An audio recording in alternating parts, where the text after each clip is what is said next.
तो पिला माने मु मोर यूट्यूब चैनल को तुमको स्वागत जनाऊँगी। तो आज भिडियो आम सप्तम श्रेणी साहित्य बहीर 4 नंबर अध्याय कहबी कथाटी कविताटीर समस्त प्रश्न उत्तर आलोचना करवा। ता पूर्व चैनल रे प्रथम थर आसी चैनल को सब्सक्राइब कर दियो और वीडियो को लाइक कर दियो। तो चलो वीडियो को आरंभ करवा। प्रश्न नंबर 1 रे देछि उत्तर कुह कर देछि माँ पुआ को कौन कही संबोधन करिसेंती। उत्तर हो माँ पाखरे पुआ पाई बहुत किछि ना थाए। तो माँ पाखरे पुआ पाई बहुत किछि ना थाए। से पूरी कवितारे माँ पुआ को बाप गंठीधन सरगतारा सरगर झरा फूल और लवणी पितुला आदि कही संबोधन करिसेंती। कौन कही बाप गंठीधन सरगतरा सरगर झरा फूल और लवणी पितुला आदि कही संबोधन करिसेंती। प्रश्न नंबर खरे देछि धूली माटी रे पिला कौन सब गढ़ी थाए। तो जो धूली माटी थाए से पिलाटी कौन तैयारी करथाय बा गढ़ी थाए। उत्तर साधारणतः पिला माने धूली खेलिबा को भल पाती। तो छोट छुआ माने धूली खेलिबा को बहुत भल पाई थांती। धूली माटी रे से माने घर पशु पक्षी देवता इत्यादि तैयारी करिथांती। कौन करथांती घर तैयारी करिथांती, पशु पक्षीर चित्र आंकी थांती और देवता एपर विभिन्न प्रकार चित्र आंकी थांती बा गढ़ी थांती। प्रश्न नंबर ग सारला दास कहीं विख्यात। तो सारला दास जो से कहीं विख्यात। उत्तर सारला दास शूद्रमुनि और आदि कवि भावे ओडिया साहित्य रे प्रसिद्धि लाभ करिसेंती। क्या भावे शूद्रमुनि और आदि कवि भाव में ओडिशा रे प्रसिद्धि लाभ करिसेंती। से ओडिया भाषा रे महाभारत और चंडीपुराण और विलंका रामायण रचना करी ओडिया साहित्य को समृद्ध करिसेंती। से कौन रचना करथिले महाभारत चंडीपुराण और विलंका रामायण रचना करथिले सेतिपय से विख्यात। प्रश्न नंबर घ प्राचीन ओडिशार केते जण वीरंक नाम कुह। तो प्राचीन ओडिशार केते जण वीरंक नाम कुह। उत्तर प्राचीन ओडिशार 12 पुत्र मानक मध्यरे महामेघ वाहन ऐर खारबेल कांच विजया गजपति पुरुषोत्तम देव जगन्नाथ मंदिर निर्माता अनंग भीम देव एवं केसरी वंशर श्रेष्ठ राजा जुजाति केसरी आदि नाम उल्लेख योग्य।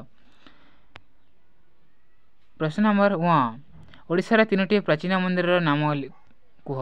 तो ओडिशार थिबा 3टी प्राचीन मंदिर नाम कौन। उत्तर पुरीर विश्व प्रसिद्ध जगन्नाथ मंदिर, कोणार्कर सूर्य मंदिर और भुवनेश्वर लिंगराज मंदिर, खुटिंगर किचकेश्वरी मंदिर ओडिशार प्राचीन मंदिर मानक मध्य अग्रगण्य। क्योंकि मंदिर पुरीर जगन्नाथ मंदिर, कोणार्कर सूर्य मंदिर, भुवनेश्वर लिंगराज मंदिर। प्रश्न नंबर 2 ती बा 3टी वाक्य उत्तर लेख कर देछि पुआ को लवणी पितुला कहिबार तात्पर्य बा अर्थ कौन कहीं कह जाइछि। उत्तर लवणीर अर्थ लहुणी जहाँकि अत्यंत कोमल और मधुर। यह समस्तंकर प्रिय पदार्थ। शिशुर शरीर लहुणी परी कोमल एवं ता मुखर दरटी कथा और निष्पाप हस सुमधुर और कमल्य अटे। बात्सल्य ममतारे भरा हृदय नहीं माँ अति स्नेह पुआ को तार लवणी पितुला बोली संबोधन करिसेंती। प्रश्न नंबर ख ओडिया माने बड़ कारीगर थिले बोली किपरि जना पड़ुछि। तो ओडिशार लोक माने बहुत बड़ कारीगर थिले एपरि यह किपरि जना पड़ुछि। उत्तर ओडिशार प्राचीन मंदिर दुर्ग राजबाटी बंध और घाट मान देखिले आमको विस्मित हेबाक पड़े। मंदिर गात्र मानकर खदित अपूर्व कला नैपुण्य, देउल दुर्ग निर्माण अपूर्व कारीगरी कौशल और राजप्रासाद तथा बंध आदि प्रयोग कर शिल्प चातुरी और कला भास्कर्य प्रमाण करे जे आम उत्कलीय माने ही बड़ कारीगर थिले। प्रश्न नंबर ग पुआ को माँ प्राचीन ओडिशा विषय कहबार उद्देश्य कौन। उत्तर जड़े आदर्श माँ पुअर उज्जवल भविष्य कामना करिथाए। सेतिपाई बाल्यकाल ताकू संस्कारपूर्ण तथ्य शुणाई भविष्य जड़े सुनागरिक करी गढ़ी तोलिबाकू इच्छा प्रकाश करिथाए। प्राचीन ओडिशार बरपुत्र जो माने कि आमर पूर्वपुरुष थिले से माने कला साहित्य कारीगरी कौशल धर्म और वीरत्व सबु क्षेत्र में शीर्ष स्थान अधिकार करी समग्र विश्व में कीर्ति स्थापन कर जाइछंती। सेमानंको आदर्श रे अनुप्राणित होई आजिर संतान मातृभाषा और मातृभूमिर सम्मान रक्षा दिगरे ब्रती हेबा संगे संगे विश्ववंदित हेउ एक कामना करी माँ प्राचीन ओडिशार गौरव संपर्क में वर्णना करिछंती। प्रश्न नंबर घ पुओ किपरि ओडिया बोली गर्वर सहित मथा टेकी चली पारिबो तो पुओ किपरि ओडियार पुओ बोली से किपरि मुंड टेकी गर्वर चली पारिबो। उत्तर साधारणतः मनुष्य तार पूर्वपुरुष मान गौरव गौरवान्वित होइथांती जो संतान तार पितृ पितामहଙ୍କ पदांक अनुसरण कर ज्ञान बुद्धि और वीरत्व प्रदर्शन करिथाए से उपयुक्त दायद भाव गर्वर सह मथा टेकी चली थाए। प्राचीन ओडिशार इतिहास गौरवोज्ज्वल। उत्कलर महान राजा महाराजा मानकर मध्य ऐर खारबेल पुरुषोत्तम देव अनंग भीम देव और ज्योति केशरी निजर वीरत्व और कीर्तिराजी अमर होई रही। उत्कलीय शिल्पी माने चारुकला और कारुकला क्षेत्र में विश्वबंधित होती। कवि सम्राट उपेन्द्र भंज अभिमन्यु सामंत सिंहार अति बड़ी जगन्नाथ दास और शूद्रमुनि सरला दास प्रमुख बरपुत्र मातृभाषा अक्षय कीर्ति अर्जन कर परपर्वाणी से पूर्वपुरुष मान गौरव गाथा स्मरण कर मातृभूमि और मातृभाषार सेवार निजक उत्सर्ग कले उत्कल संतान गौरव मथा टेकी चली पारे बोली शिशु संतान को तार जनना व जननी आह्वान कर। प्रश्न नंबर 1 संज आलती रे जड़े तो तांकरी वर्ती कहबार तात्पर्य कौन एपरी कहीं कहुई। उत्तर उत्कलीय कारुकला शिल्पी प्रस्तर गात्र अपरूप कला सृष्टि कर बंध पुष्करिणी और दुर्ग आदि निर्माण करी अपूर्व कारीगरी कौशल प्रदर्शन कर पुरी जगन्नाथ मंदिर कोणार्कर सूर्य मंदिर एवं भुवनेश्वर लिंगराज मंदिर देहर निहाण मुणरे शोभा पाउथबा विस्मयकर कला कौशल को दर्शक को विमुग्ध करथाए। एतद् भिन्न मंदिर राज्य ओडिशार पुरपल्ली रे संध्या आलती बेले लक्ष लक्ष भक्त पर्यटक मंदिर सम्मुख में समावेत होई भक्ति अर्घ्य अर्पण करुवा बेले मंदिर सौंदर्य विमोहित होई शिल्पी और कारीगर मान निर्माण कौशलर जयगान करथांती। प्राचीन ओडिशार प्रस्तर शिल्पकला उत्कलीय मान गर्वित करिथाए। देखिए प्रश्न नंबर 3 को प्रश्न नंबर 3 देसी सरल भाषा रे बुझाई लेख कर देछि पथर उपरे आंकी छवि अपरूप मनोहरा यह आम श्लोक भाषा रे बुझाई लेखा हेब। उत्तर लिखा पथर उपरे ... मनोहर प्रदत्त पद्यांशटी पठित साहित्य बहिर कहबी कथाटी शीर्षक कवितारू आनीत बा उद्धृत। एठार नारी कवि कुंतला कुमारी सावत ओडिशार प्राचीन मंदिर मानकरे प्रदुष्ट अपरूप कारुकला तथा कारीगरी कौशल संपर्क में वर्णना करिसेंती। एकदा कला क्षेत्र में उत्कर्ष लाभ करिथिबा ओडिशार प्राचीन नाम थिला कलिंग। ओडिशार प्राचीन नाम कौन थिला कलिंग थिला। उत्कलीय राजा महाराजा माने उत्कलर पुरपल्ली और नगर मानकरे बहु मंदिर पुष्करिणी बंध और दुर्गादि निर्माण कर जाइछंती।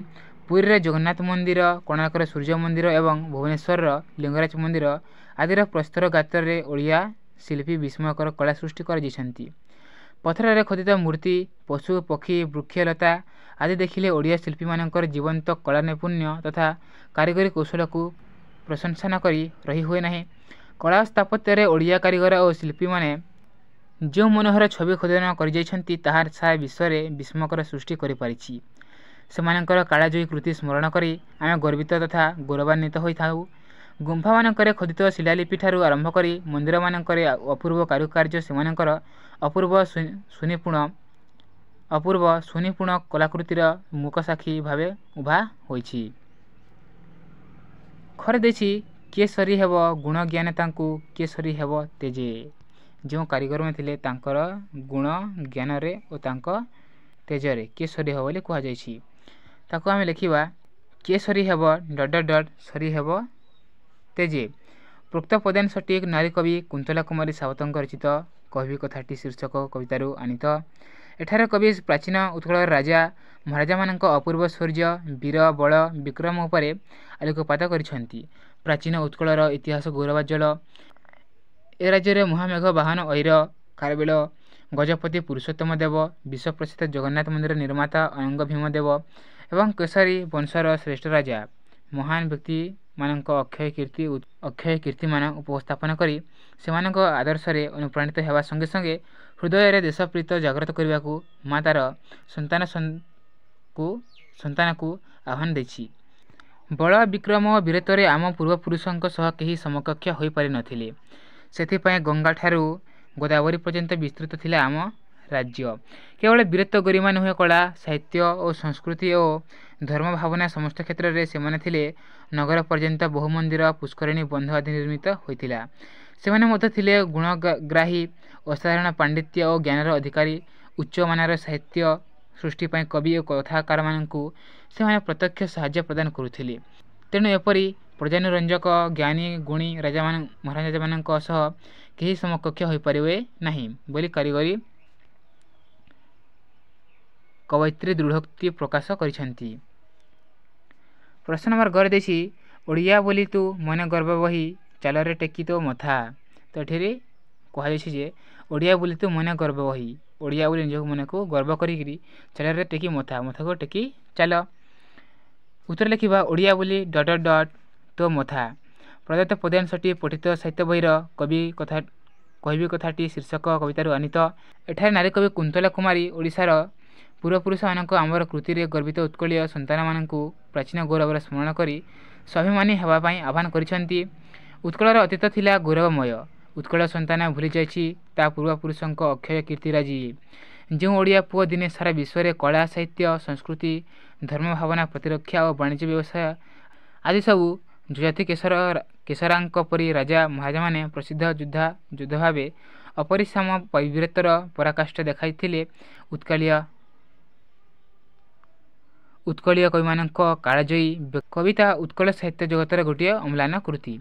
पूर्वपुरुष मानक सही गौरव गाथा को स्मरण करी उत्कलीय संतान गर्वरे मथा टेकी चलवाकू कवि परामर्श देछंती और मातृभूमि तथा मातृभाषा सेवारे मनोनिवेश करी ओडिशार श्रीबुद्धि साधनारे वृत्ति हेबाकू आह्वान देछंती। एमे देखिया प्रश्न नंबर 4 को।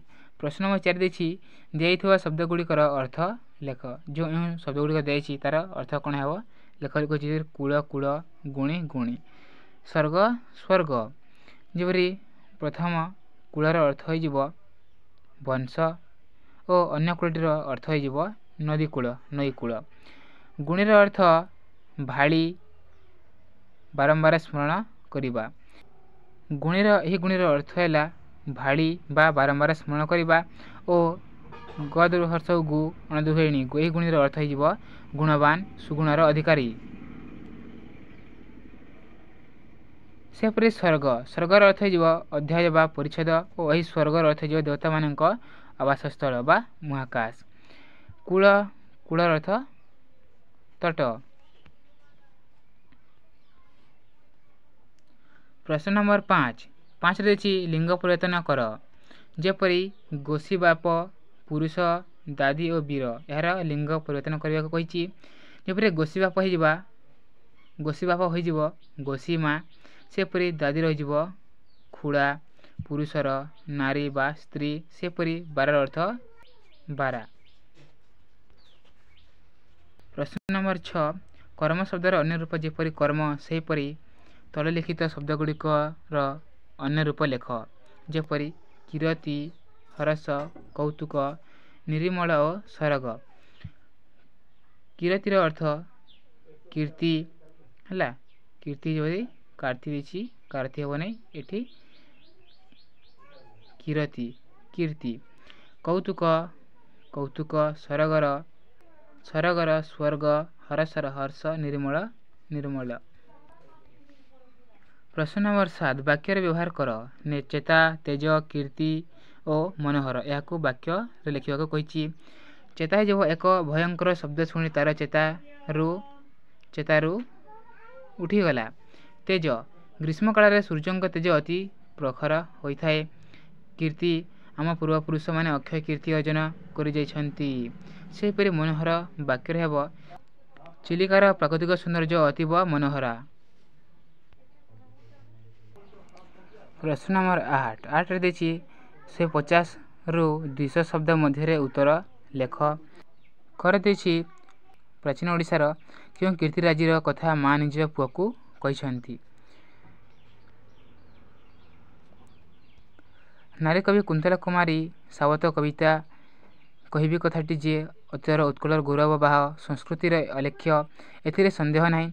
कवि निजक माँ भूमिकार रखी उत्कल संतान को पूर्वपुरुषों आदर्श अनुप्राणित होगाकू आह्वान देछंती। एही परिप्रेक्षी में उत्कलीय माने जे एकदा समग्र देश में सबु क्षेत्र में निजर वैशिष्ट्य प्रदर्शन कर सम्मानर अधिकारी होते ଅନସ୍ୱୀକାର୍ଯ୍ୟ। ଦିନେ ଏହି ଓଡ଼ିଶାର ଶିଳ୍ପକୂଳ କଳା କୁଶଳତାରେ ଅପୂର୍ବ ସଫଳତା ଲାଭ କରିଥିଲେ। ଓଡ଼ିଶାର କାରୁକଳା ଶିଳ୍ପୀ ମନ୍ଦିରର ପ୍ରସ୍ତର ଗାତ୍ରରେ ଛୁଞ୍ଚି ମୁନରେ ଯେଉଁ କାଳଜୟୀ କଳା ସୃଷ୍ଟି କରାଯାଇଛି ତାହା ଅତ୍ୟାବଧୁ ଦେଶ ବିଦେଶର ପର୍ଯ୍ୟଟକ ଓ ଦର୍ଶକମାନଙ୍କୁ ବିସ୍ମିତ କରୁଛି।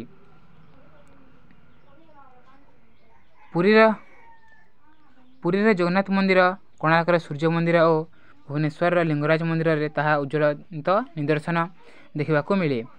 ଭୁବନେଶ୍ୱରର ବିନ୍ଦୁସାଗର, ପୁରୀର ନରେନ୍ଦ୍ର ପୁଷ୍କରିଣୀ ଓ କଟକର କାଠଯୋଡ଼ି ପଥର ବନ୍ଧ ଓଡ଼ିଆମାନଙ୍କର ଅକ୍ଷୟ କୀର୍ତ୍ତି ଅଟେ। କ'ଣ?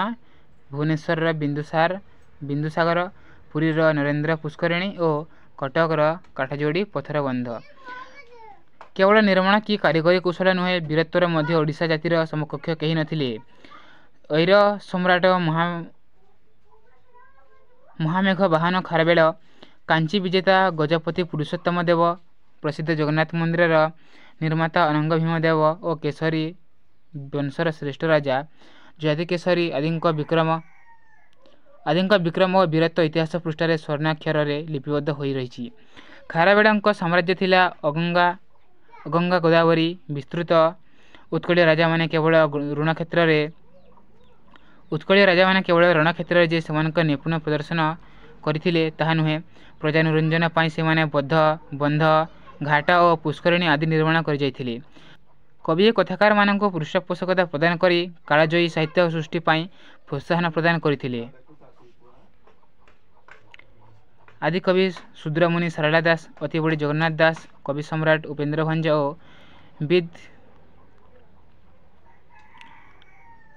ଓ ବିଦଗ୍ଧ କବି ଅଭିମନ୍ୟୁ ସାମନ୍ତ ସିଂହାରଙ୍କ ପରି ମହାନ କବିମାନଙ୍କ ନାମୋଲ୍ଲେଖ କରି ସେହି ପୁରପୁତ୍ରମାନଙ୍କ ଉତ୍ତରଦାୟିତା ରୂପେ ଭାଷା ଓ ସାହିତ୍ୟର ଉନ୍ନତି କଳ୍ପେ ସାଧନାରେ ବ୍ରତୀ ହେବାକୁ କବି ଆହ୍ୱାନ ଦେଇଛନ୍ତି। ନିଜର ସାଧନା ଓ ଅଧ୍ୟାବସାୟ ବଳରେ ସେମାନେ ଯେପରି ଅମର ସାହିତ୍ୟ ସୃଷ୍ଟି କରିଯାଇଛନ୍ତି ତାହା ପ୍ରତ୍ୟେକ ଓଡ଼ିଆଙ୍କୁ ଗର୍ବିତ ଓ ଗୌରବାନ୍ୱିତ କରିଥାଏ। ଦିନେ ଉତ୍କଳର ଭୂମି, କଳା, ସାହିତ୍ୟ ଓ ସଂସ୍କୃତି, ଭାସ୍କର୍ଯ୍ୟ, ଧର୍ମଭାବନା ତଥା ପ୍ରତିରକ୍ଷା ଓ ବାଣିଜ୍ୟ ବ୍ୟବସାୟ ସବୁ କ୍ଷେତ୍ରରେ ଥିଲା ମହାନ। ସେହି ମହାନ ପରମ୍ପରାର ଉତ୍ତରାଧିକାରୀ ଆଜିର ଶିଶୁମାନଙ୍କୁ ଉତ୍କଳର ସୁଯୋଗ ଦାୟଦ କରିବା ପାଇଁ କବି ପ୍ରେରଣା ପ୍ରଦାନ କରିଛନ୍ତି।